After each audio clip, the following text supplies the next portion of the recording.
I love him. Yeah, so Vortex, how did he join the band? And so Oh, where did I, you get that I, idea from to I, get it? I love him, man. He's the funnest person ever on the planet. If you have to go around the world with somebody, you want to go with him because, Really? oh, yes, man. Yeah, he's just the nicest person ever that you'll ever meet, for one. And he just makes, even if there's a depressing moment or something, he'll just pop out of somewhere and be like, "Well, everything's okay." Like, Yeah, he's with his just pitch he vocal. sings everything, man. Like during the day, like he just, instead of talking to you, he just sings to you. Like, "Jay, are you okay?" Like, "Yeah, man, I'm all right." Like he's just that prankster, the funny guy that's around you, and he's a good time. But with him, we all know each other, and we're doing spiritual, and someone said, I really liked me, Shagarath especially as well. We like his vocals in Borgnagar, and it was, yeah, we just wanted to get like some different vocals on spiritual, and so we flew him over when we were in the studio, and I wasn't sure how it was going to work. I wasn't 100% sure, and definitely our producer was not sure whatsoever. I don't think he was on board with having them clean vocals. Peter Takved from the produced Spiritual, um, but I remember, I think there was just me and Shagarath were in the studio, and he was there. We just chucked him in the vocal booth, and I think the first was definitely Reptile. I think the first vocals he sang on. And I was just on the couch there, like, just chilling out. And then as soon as he started to sing, I just went, "This is good. This is exactly what we need." And it just worked straight away.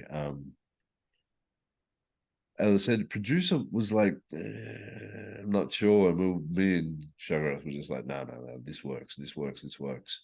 And then we just went through songs and picked out parts where we thought it would be.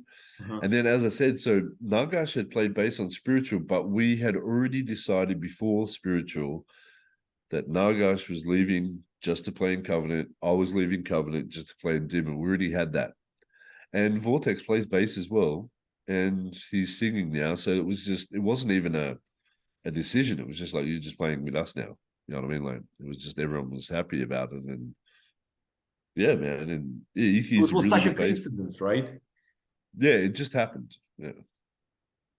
Like, Nagash was leaving. We needed a bass player. Plus, he's doing the singing now, and it just is what it is. Yeah, and I think he was good. He was good for that. He was good for that band. Again down the road, like, he leaves the band, Mister leaves the band. Like, it's just, Dimmu is Shagarath and Selenos, and they're tight as thieves, and that's just going to be their band forever now, and it's just going to get other people just to play along. You know what I mean? Yes. So it was good time, right? It was hard time and it was good time at the same time. It was a great time. Yeah, Spirit. Yeah, dude, from Godless to up to starting Puritanical. Yeah, that 3 years was amazing. What is your And like, favorite song? What is your favorite song from Dimmer? From Spiritual Black Dimensions?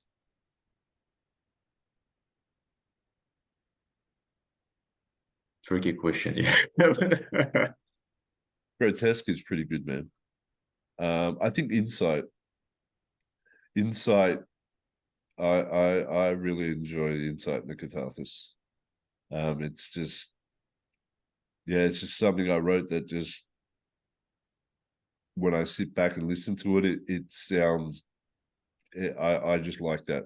Yeah, to me, it's puts a smile on my face when I listen to it, because I didn't.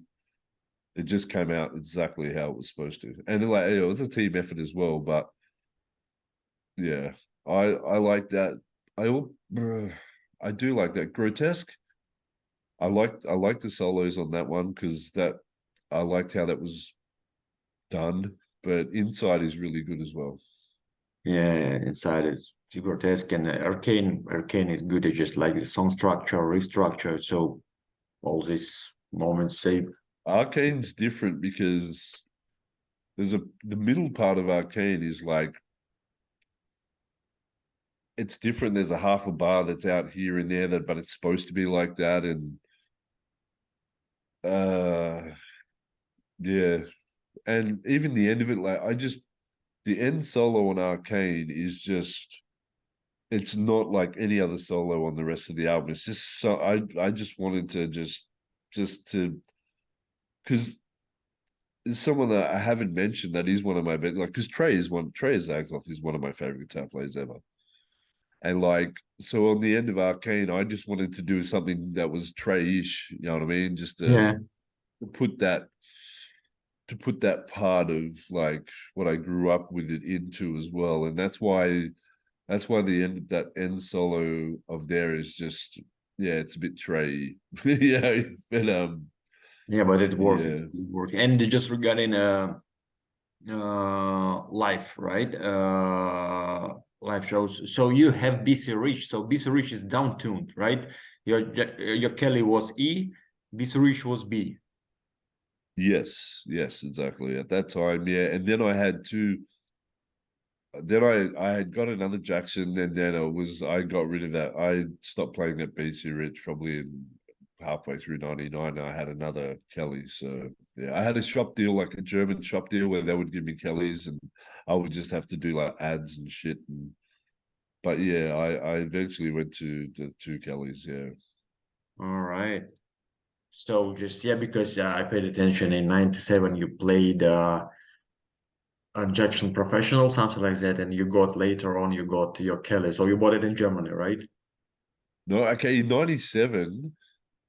That Jackson Professional, that's just the neck. That's just the Jackson Yes, neck that yes, I. it's because it's a fretboard overlap That's for the that's a Ibanez S body, because when we were recording Nexus Polaris, I threw my guitar through the apartment wall because I was just upset one day, and I was fighting, and during Nexus I had a very, very, very good friend of mine that passed away back in Australia, and I was in the apartment. And one of my friends called me and goes, "Look, I know you're busy right now, but this person's passed away." And I was playing guitar at the time. I had my phone. I was writing Nexus, and we were getting ready for the next day recording. And I just picked it up and I just smashed it against the wall, like, because I was just fucking upset. And then the next day, I went to all these German music stores until I found like a body, and then I just like I had to make one, like, you know what I mean, on the spot. And yeah, that guitar ended up being the rhythm guitar that me and Blackheart used on Nexus. It just worked out. So an Ibanez S body on a Jackson neck, and it worked. So yeah, everyone always asks me that and goes, "It's not a Jackson body." I'm like, "Yeah, I know it's an Ibanez body." But yeah, back then I didn't have another guitar. That was the only one, because I used to have a white Jackson Professional, like Scott Ian from Anthrax. You know what I mean? Just that white style. And I broke it, man. I lost my temper, and then got that, and then like from there, once I had recorded that, I went back to Norway, and then started to get different guitars here and there, just whatever I had at the time. But the Kellys are good, man. It's just, I just got a new Loomis USA Kelly, and that is really nice. That is, yeah, like, it's stupid though, man. It was like $9,000. You know how stupid that is? Like, yeah, Australian dollars. So in US, it's probably 6,000 or something USD. But you paid for yeah, that guitar $6,000? yeah, it's nice. That's what Gimmer told me. That's what Gimmer told me. We spoke about your Kelly. He said, "I said he using bolt-on Kelly, and it's gonna cost a lot." So I checked on the internet. I said, "Oh, yeah." So, but 6,000, yeah, that So for me in Australian dollars, it's probably like 9,000, which is like ridiculous. But Yeah, then it's also right now, I'm also playing a Loomis Schecter, the old V with the cutout, uh-huh. and that was like $3,500. But that's my favorite guitar. Like yeah, that neck on that Schecter is fucking amazing. Like for rhythm, it's amazing. The Jackson, the new Loomis USA Jackson, like for leads, is really good. Like that newest Lord Chaos song on there, that lead was done on that new Jackson, and it just sounds fucking amazing. But still, they're all EMGs. I only ever use EMGs. I'll never use anything else. In the new Jackson, like you could either get the Duncans or the EMGs. I always go with 81s, man. So it just gives me that, it just has that extra bit of drive in there. But I always use an overdrive pedal as well. Like no matter what amp I'm using, like yeah, it's always an overdrive pedal. But like the new guitar rigs that are built now for the new locale stuff, I think it's the best sounding rig that I've had, yeah, for a long time. And I'm using Soldano preamp, then I'm using Black Star power amps, and I went back to Marshall vintage 30s. Yeah, and I use a Joyo green pedal, which is just like a tube screamer, but I tried out a lot of I tried Ibanez tube screamers and everything, but this Korean company Joyo, like they really just make a nice fucking tube screamer. Great. So just what equipment did you use doing next Polaris? The same as Spiritual Black Dimension, so No, no, no, no, no. That was an angle. That was Richie Blackmore angle, um, straight into a Mezzo oversized V30s, and it was just it. There was no overdrive, anything. It was just straight into an Angle Savage. It must have been, yeah. And the gain on that album, we really turned the gain down. Like it's not over distorted. It's really the gain's probably on like 5 or 6 because it didn't need to have that like distortion sound. It just needed to be gainy, you know what I mean? Because Spiritual was dual rectifier. I think Solano said somewhere it was a triple, but I remember it being a dual. So but so just you use JMP1 as well. Just you use it for Spiritual Black Dimensions from Earthquake Payton. um live I use JMP1 in 9200, but not to record on Spiritual, no. It All was right. dual rectifier. Always like my live setup was JMP1 through the 9200 with EL34s. Selenos, he did buy a JMP1, but for him it didn't have enough distortion, so he just used he bought a Boss rectifier. So basically, he's just using like a metal zone through a 9200. He liked that more distortion. Where I don't like distortion. I like gain because I want to be able to. I want clarity. You know what I mean? I don't want everywhere. But But then like one of my favorite albums by Cannibal Corpse is The Bleeding, and that's a metal zone. But so it's weird. I see. Just and yeah, just we're talking again about Nexus Polaris. So you said you wrote your only couple of songs for that album. So just my favorite, like The Bringer of the Six Sun and Only Chorus of Thunder. Chorus of Thunder is yes, it's I have no words to describe this song. So it's you pick the words. I know there's a couple of things we've got to change on Chariots, but we can talk about that in our personal chats. Yeah, When you yeah. get the Chariots cover is good. There's a couple of things that we have to get you to change there. Yeah, but so just what songs did Chariots you was good. Like for me, my personal like songs of Nexus Polaris. I like Bizarre. Bizarre is really good. The second song from that album is really Bizarre Cosmic Industries. I really like that song. Planetary is really good. I like that song a lot. Because yeah, actually the whole it's album is weird. great. The whole it's Yeah, really that's what I'm saying. I like see, to me, my least favorite song on that album is Bringer.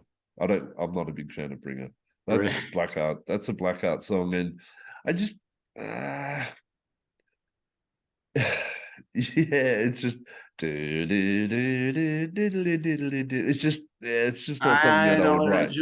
like pop. But like all my friends, right, when they hear it, they that's the first one that they go, that song's awesome. I'm like, really?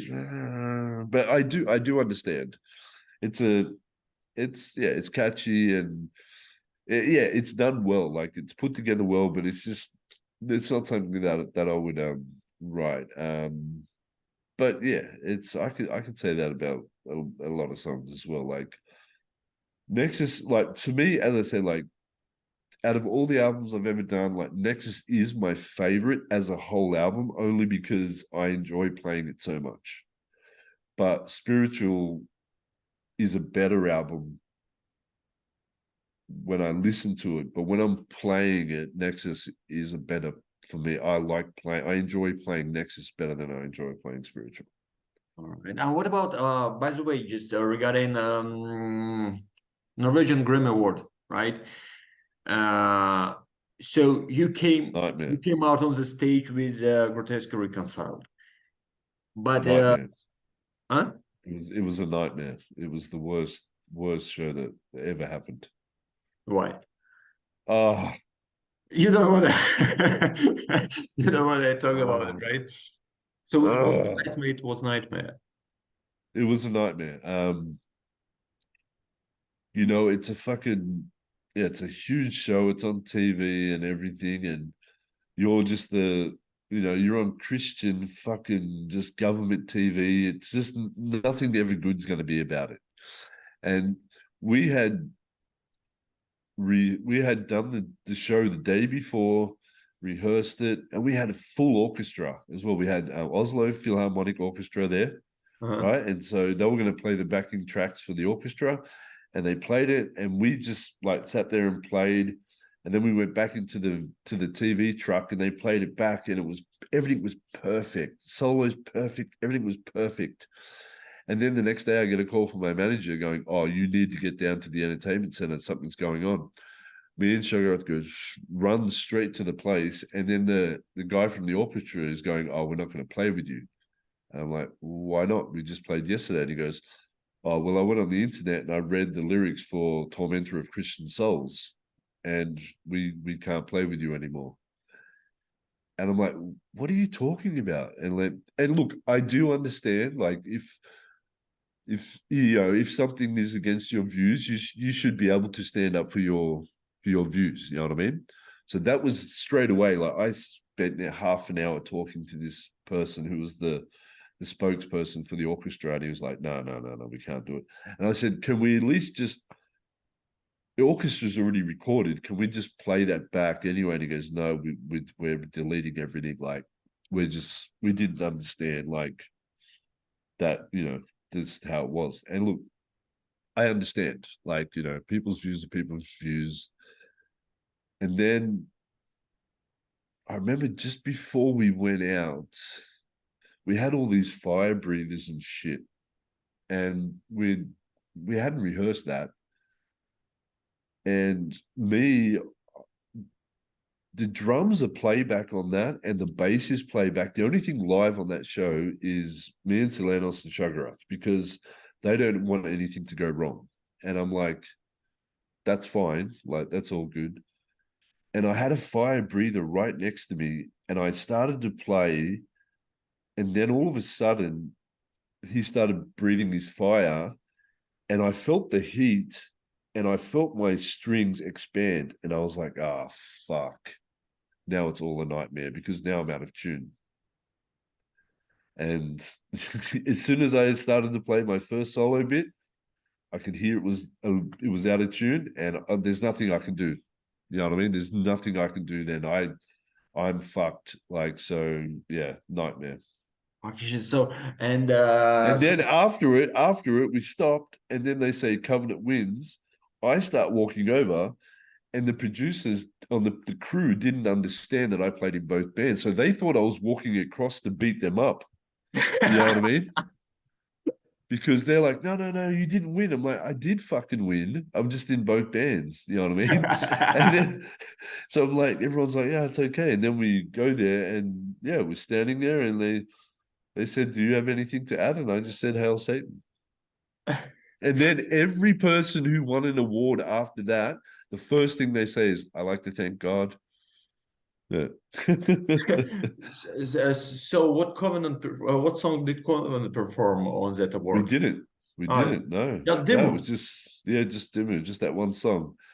Because but at the rehearsal, because the day before they go through the whole show, and at the rehearsal show, Mandanis Imperium won the award. Because they just randomly pick it.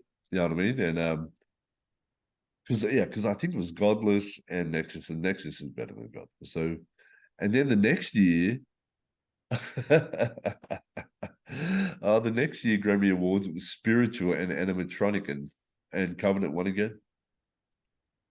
But you know what I mean? Like that's I didn't go to that awards. I sat at home and just watched it on TV. And that's when the guy said the wrong band name and the other band come up, and it was because they think it's a joke. They think metal's a joke, you know what I mean, for all these people, because back then they didn't realize that MTV in Norway isn't fucking Rihanna, it's metal. You know what I mean? It's a different place. But they were just starting to get onto it, you know what I mean? And that's why you've seen the Viva TV documentary, the Covenant one. And I think they come over to do the Grammy Awards as well. And yeah, that was quite fun. The whole behind the scenes of doing them award shows it's a nightmare. So, but Totally. it's very strange. You say that you composed. So I just changed the topic a little Yeah, bit. yeah, yeah. You said that you composed lots of riffs for Protonic Euphoric Misanthropy. You also made a contribution to an animatronic. But when you open the CD, right, layout, there is no your name. Why? No, because you have deals. Like you can't like how do I say it? Like if an album's coming out and there's other people on there, you can't say, "Oh, it was this person has written this or written that," because it just doesn't work going forward. So you just make a deal with the band or your label to get paid for what you've done, and then you just zip it. All You have right. a non-disclosure agreement. It's called NDA. So if it's not disclosure agreement, I had a question on my list. So No, just I'm saying I can talk about it, but I'm just saying I the reason why my name isn't on the albums or all that is because that's the agreement. I'm allowed to talk about it, but I just can't have credits, if you know what I mean.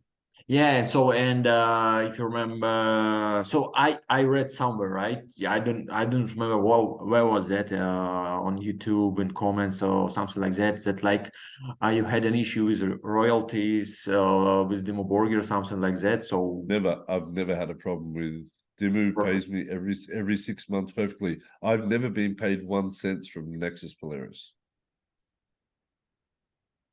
Really? Not once, not once, not one. I But for Dimu, every 6 months, Selenos gives me my statement and I get paid perfectly from them. But yeah, from Covenant, not even 1 cent ever. And they just re-released all this shit again, and yeah, not so once. but you still friends with Nagash, right? Sure, yeah, I don't. We just don't talk about it. So it's yeah, it's not about you because it was like all this label, whoever okay. By the way, Nagash did a tour, next Polaris tour in Yeah, 2010. Did he I ask you didn't to know that. join? I didn't know that. I'm upset about that.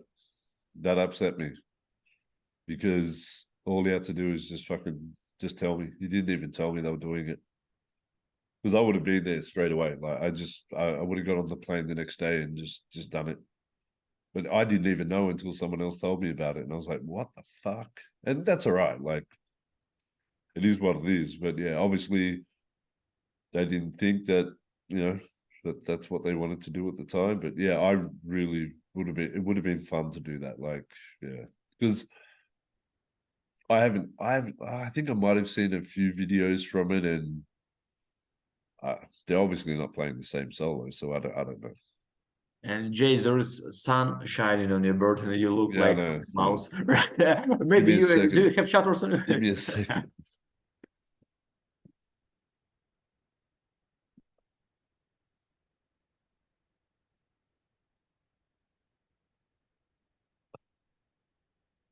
Yeah, Better? yes, it's Yeah, better. Santa Claus. I was looking as well. It looked like Santa Claus, bro. Yeah. No, that's all right, man. I just had to change my blinds here because the sun moves, like physics, sun moves. Yeah. So yeah, but it's really upset that you made such a contribution to this album and you never been offered to make a tour with them, because I spoke to Sarah, right? So she said no, Austin didn't Did join us did because Sarah played on that one as well? yeah, she was. Yeah, see, that's bullshit. Yeah. But as I said, like obviously, yeah. Look, If maybe you they had did. an opportunity to join any reunion, would you do it? Yes, for Covenant, sure. Dimmu Borgir. Dimmu, when they come to Australia last time, they were here like a year ago, and I was talking to Selenos, and I said, "Can I just come on and just play like two songs?" Uh-huh. And he said Shagarath would never allow that. Yeah. Very strange, very strange. Yeah. You have such an opportunity in Australia, just you can come out It's and my home. It's my hometown. Because we never got to play in Australia because we had a tour booked. We had Japan and Australia booked, and then we did an American tour, and we were in America, man, for USA. We were there nearly 3 months, man. Like in South America, America, and Canada, like nearly 3 months. And then we had Japan and Australia booked straight away after that. We flew back, and 2 days before we were supposed to fly back to Australia to play, the gigs got cancelled. And I ring the promoter straight away because I know AJ. AJ's the promoter. I said, "What's going on, man?" He goes, uh, you know, blah blah blah blah blah blah. Anyways, things didn't work out. So I missed that chance to play in Australia with Dimmu, which it would have been great to play in my hometown. Yeah. yeah, man. But as I said, like every time Dimmu comes here, I still go and hang out with the guys, talk to them. But yeah, I did ask Lenos the last time. I said, "Man, can I just come play a couple of songs?" And he was like, "Yeah, Sugar Rush not going to ever let that happen." And I was like, "Yeah, that's fine," because and I do get it because like it's they're a big proper band. They can't do that stuff, and I understand it. But not being asked to do the Nexus stuff that was pretty bad. Yeah. So now let's talk about another one important thing for me about Carpet and Ebro. Yeah, Yeah, so it's your child, right? I would say. yes. So okay, so you already gave us some information about that. You just recorded Mirrored Head painting straight after Spiritual Black Dimensions. So just where the material came from, I mean, for the Mirrored Head painting, and so just let's talk a little bit about the name Carpet Tenebra. Where did it come from?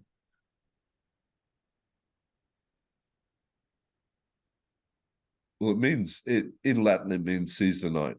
And one of my favorite movies growing up was Dead Poet Society. And they always in that movie, the whole movie's about carpe diem. It means seize the day. Yeah. And uh yeah, it was just like, well, you can seize the day, but I'm going to seize the night. You know what I mean? So it's just something that just come around after I needed something, and it was just that movie to me was like it was inspiring. It's good writing, it's good things, and I understand like you're not here forever, and you've got to take what's yours and seize the night. It just seemed to work. And as I said, like Majestic Nothingness was the first album that I had written. I had written that, as I said, before I left Chaos, and my writing changed as well. That's a transition period between there and there. And once I went to Norway, I kept doing it because Naga sang on Majestic. and it was, as I said, yeah. Plus, I was playing with him Covenant, and it really worked. But I wrote Mirrored Hay Painting at the same time as Spiritual, so they're written at exactly the same time. And when we were mixing Mirrored, Shagarath come back to the studio because we mixed Spiritual twice. Again, the second mix, I don't know, is a bit different. I like the first one better. But everyone knows that there's two mixes, and you know what I mean. And then there was Stian was listening to Mirrored Hay Painting, and he was like, "Why isn't that a Doomu riff? Why isn't that a Doomu riff?" I said, "Well, because it's me. I just wrote them both at the same time." You know what I mean? But on Mirrored Hay Painting, I really wanted to, the leads, I just wanted to open it up more. I just wanted to, yeah, like do a lot more leads. And Mirrored Hay Painting is way quicker than Spiritual. Like, it's just faster. Yeah, that's Like, true. it's Mirrored Hay Painting is like up to 240, 250. Like, it's when I put it on now and play to it, I'm just like, Jesus fuck. Like, but at that time, I was playing guitar 8 hours a day, all day, every day. Like, that was like, that's when I was at the best playing guitar. Like, because I was just, that's all I did all day, every day. It was my job. It was what I loved doing. And yeah, that was a fun time too, man, because that was only 2 weeks, me and Nagash just together in the studio. We didn't have a producer. We didn't have anybody in the studio except us. Like, yeah, we just closed the door. There was just us. We slept there in the studio for 2 weeks. When, yeah, and just did it all ourselves. Like, we just didn't have anybody around to. Peter wasn't there. Peter's brother works the other studio in at his studio. But like, after like a day, we were just like, yeah, cool. Now let's just do this by ourselves, and it was fun. It was a bit party too, a bit over the top, but we got everything done, and it was fun. What is your favorite song from Mirrored Hay Painting? Probably the second song. Second. Yeah, because the solo, that's the best solo that I've ever written in my life. I don't remember the name of it. Lured like, not Yeah, lured like a sword, seems to me. The third one is would you like your thought? Yeah, yeah. Mystic Hay is the first one. Yeah. Lured Would you like... like your thought? Okay, maybe. Yeah, it's just that. So it's the painting. The painting is the third song. Yeah, okay, yeah, maybe that's it. Yeah, man. Yeah. My favorite Because one. that, yeah, that solo in that song, that's the best. That's the best solo that I've ever played ever. Like, it's Yeah, just, man. I hear it back and go, that's just, I like, yeah, to me, I don't know where it come from. It was just maybe probably one or two takes or something, because I was working on Spirituals, all the leads on Spiritual. I don't write leads like beforehand. Like, I wait until it's my time to do my thing, and then, like, I know what, as I said before, like, I know the structure, but I really don't write it before. Like, I kind of just go, okay, this is the structure and this is what I'm going to do. And yeah, on that one, I remember it was probably like 2 or 3 takes or something. And then I'd finished that. And when I listened back to it, I went, that's fucking what I've been trying to do for a long time. So yeah, I think that's my favorite one. But the last song on that one's pretty good too. That's really fast. That was just something that I think it was like 220 or 230. And I just went, before I recorded the guitars, I went, let's just try this at like 250 or 255. And just, yeah, it was really quick, but it worked, but it works. Yeah. As I said at the time, I wanted to do something really fast. So why didn't you use drummer? Because so there were so many musicians around in Norway, especially Hellhammer. Why didn't? So you just made drums yourself, right? Yeah, they can't play. They're not playing. And I'm I'm good with playing with other drummers, but I like, when I write drums myself, I can get everything to lock in to the guitars. You know what I mean? So it's just tight. Like, it's really hard to tell someone, or I can tell someone to have the nuances or the kick-ins before or all the accents and all that shit, but unless you're writing all the accents and everything yourself, it's never going to be as tight. Like, yeah, and I just like doing it, man. It's fun for me. I love programming drums. I like working out the sound. I like, yeah. And for me, Carpe is it's just me. You know what I mean? Like it's yeah, Reflection of your and soul. Yeah. yeah, like Chaos is the same as well. Like where Chaos is me and a singer, so it's exactly the same. It's just me and a singer, and all the other stuff. I just program the keyboards and the drums, and but it works because if you do it properly, it's really tight, and yeah, it's just I wouldn't trust anyone else to do it. You know, I understand what you just mean. just a I thing understand what where you mean.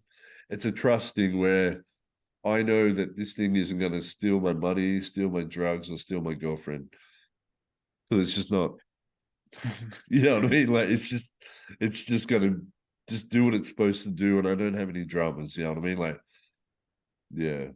But I enjoyed. As I said, like Majestic Nothingness just got is just going to be re-released. So I just licensed it to Nuclear War Productions. So they're doing like vinyls, tape, and CD reversion of it. It's the same thing. For both But albums. we For no, both. just for Majestic. I might do Mirrored again, like but yeah, for now it's just we just did Majestic, and I did the original cover as well, like the spider cover. Like I didn't Huh? because Had Not Found maybe changed the cover on the second run, and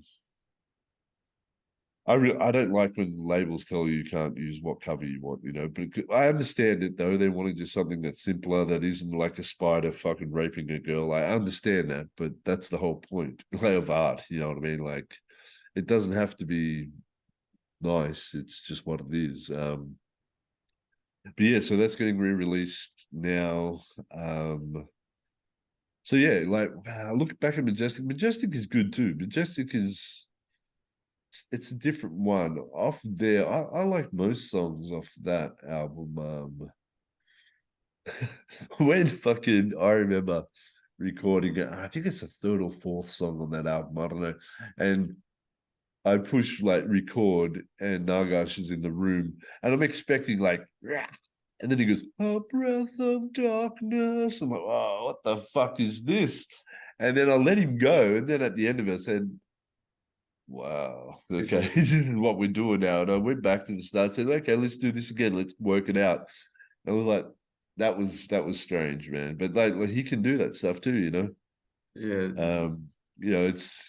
He's a Garm fan too. I love Garm, man. Like, but yeah, Majestic was different. The leads on Majestic are very different because I wasn't confident enough. I hadn't practiced, like, I wasn't at that level yet. You know what I mean? I was just, Uh-huh. that's a jump in between of getting there. You know what I mean? Yeah. I hadn't explored, like, yeah, enough guitar playing. Well, I had, but I wasn't confident enough to put that into the black metal yet. So it's I different. understand.